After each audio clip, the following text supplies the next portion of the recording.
welcome back in, everyone. Thank you for staying with us. Tonight we are joined by Ed Bernard, the Vice Chair of Molecular and Biomedical Sciences at the University of Maine. Ed, thank you so much for being in here tonight. Thank you for having me. So you're here to talk about Legionnaires' disease because, as we've noticed, there's been an uptick in interest in it, and more particularly, people being worried about it. Yes, Talk definitely. to me. Yeah, so it's understandable whenever you hear about a respiratory disease that is less commonly known by people that they become concerned, especially after we just went through the COVID pandemic. And of course, there are the outbreaks in New York right now, and there have been, I think, 90 plus cases now and 3 deaths. So certainly it's something that grabs headlines and would make people concerned.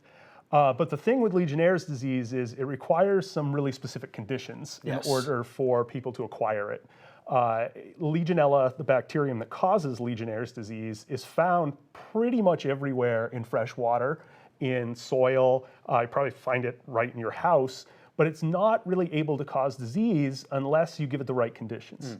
And the right conditions are sort of warm water that is stagnant and that gets aerosolized.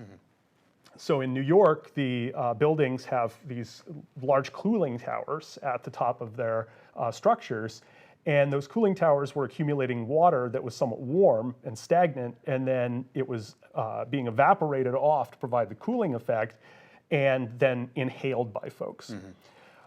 Something similar can happen with hot tubs. That's probably the most common, if you will, acquisition method for residential neighborhoods, but in urban centers, the cooling towers are quite prevalent. So it's something that we're seeing in urban, densely populated areas, not something that we're really seeing in Maine, and like you said, those hot tubs, but we don't really have to worry about the hot tubs as long as we're taking proper care of hot tubs and things like that, right? That's correct. Anything that has the potential to aerosolize warm, stagnant water could be a delivery mechanism. For example, evaporative humidifiers, because Maine gets quite dry if you have forced hot air in the winter, then an evaporative humidifier can help take some of that dryness out of the air. But if you're not maintaining it with proper disinfectants and regular filter changes, then you could be harboring Legionella. But all that being said, the average number of cases in Maine for Legionella and Legionnaire's disease annually is something like 24. So an outbreak in Maine is rarely more than a dozen cases. We haven't really seen a lot of outbreaks here. Yeah, and it's actually been quite some time since we've seen an outbreak. 2019, I believe, was the most recent one? Yeah, 2019 was the most recent one that I could see that affected Bangor. There were 6 cases in some of the news articles, and it wasn't ever clear to me whether or not they found the source of that Legionella.